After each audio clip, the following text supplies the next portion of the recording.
Un nouvel épisode du Quesaco, rien que pour vous, fidèles parmi les fidèles de KTO, mais aussi pour tous les autres, puisque je rappelle que cette émission sera en replay dès demain sur le site de la chaîne, mais également sur YouTube pour en profiter encore et le partager très massivement. Soyez les bienvenus à la découverte cette semaine du mot concélébration. Et c'est une émission que je co-anime, évidemment, avec le Père Glazen. Bonjour. Bonjour. Et comme d'habitude, voici notre micro-trottoir.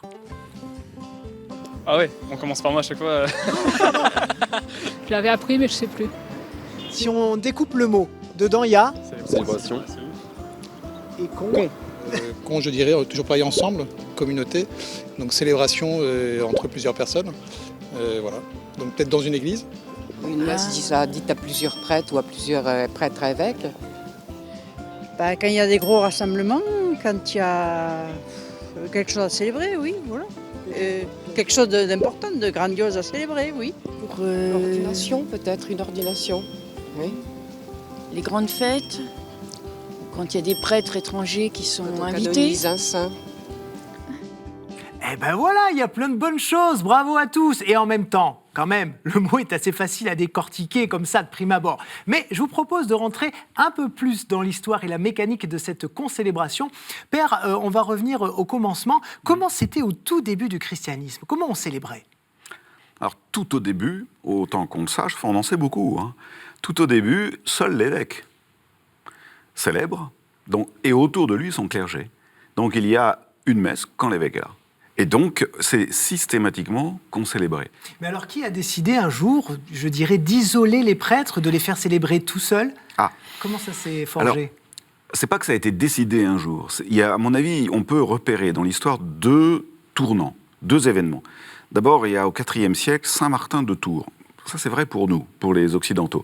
Parce qu'en Cappadoce, je pense que c'était déjà fait, en Turquie actuelle. Et qu'est-ce qu'il fait, Saint Martin de Tours? Il invente la paroisse. C'est-à-dire, possibilité de célébrer le dimanche en dehors de l'évêque. Parce qu'il commençait à y avoir du monde chrétien, un peu dispersé dans les campagnes.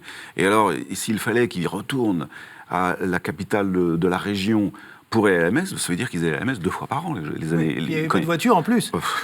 Les jours de foire, ils allaient les jours de marché 2 fois par an. Et donc, Martin et son époque, mais c'est probablement lui qui a eu cette idée-là, et on invente, si vous voulez, le curé de paroisse. Ouais. Donc un délégué de l'évêque. Donc ça, c'est le premier tournant.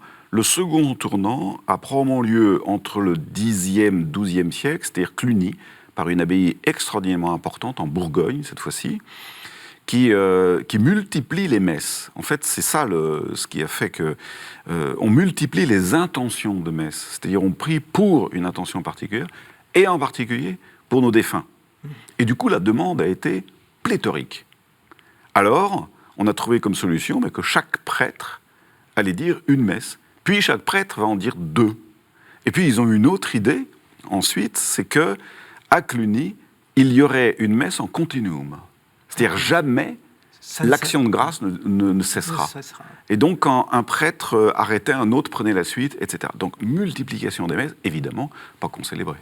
Et c'est une évolution qui a même influencé l'architecture des églises, puisqu'on a commencé à construire différents hôtels. Absolument. Et dès le Xe, XIe siècle, on voit des hôtels annexes. Ça, c'est lié à une ancienne loi, une ancienne règle, qui est assez intéressante.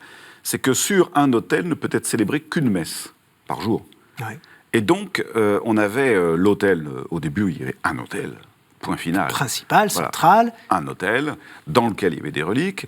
Et puis après, progressivement, il y a eu donc ce genre d'hôtel secondaire, voire annexe, voire même des chapelles dans la nef, qui devenaient d'ailleurs des chapelles nobiliaires, parce que les gens payaient, des nobles familles payaient pour l'entretien de l'église, et donc demandaient en échange qu'on leur dise des messes pour le salut de leurs défunts. Et donc, le nombre d'hôtels se sont multipliés, aussi bien dans le déambulatoire, donc qui fait un demi-cercle autour de l'autel majeur, et dans toute la longueur de la nef. Et c'est Vatican II qui a joué un grand rôle pour rétablir la concélébration. Absolument. Alors, on a demandé que, quand les prêtres étaient plusieurs, qu'ils ne cherchent pas à célébrer chacun leur messe, mais qu'ils manifestent l'unité du sacerdoce, et notamment l'unité dans le corps sacerdotal, en célébrant à la même messe. Ouais, parce qu'il y avait un petit côté chacun pour soi. Chacun quoi. sa messe. Ouais, c'était un peu étrange. Et spirituellement, qu'est-ce que ça change comme ça d'être ensemble? Quelque chose qui se passe de plus fort? Ah, certainement, oui. C'est l'unité des prêtres autour de leur évêque. Ce qui est très important de vivre concrètement, au minimum, une fois par an. Mais ce serait bien même de le vivre spirituellement tous les jours de notre vie. Parce que la tentation, c'est quand même de faire, quand on est prêtre, aujourd'hui, vous avez un prêtre, une paroisse, ou un prêtre, 4 paroisses, ou un prêtre, 30 paroisses. Et donc la tentation, c'est de faire sa petite affaire. Oui. Voilà. Or, nous ne sommes rien sans l'évêque. C'est l'évêque qui fait. Voilà. Et de temps en temps, il faut physiquement le vivre. Eh bien, merci beaucoup, Père Clasen, de nous avoir fait entrer comme ça dans les petits secrets de la concélébration. Et puis, merci à vous, chers amis, de nous avoir suivis. On vous donne rendez-vous, évidemment, samedi prochain, même heure, même endroit, pour découvrir un nouveau mot. Ciao.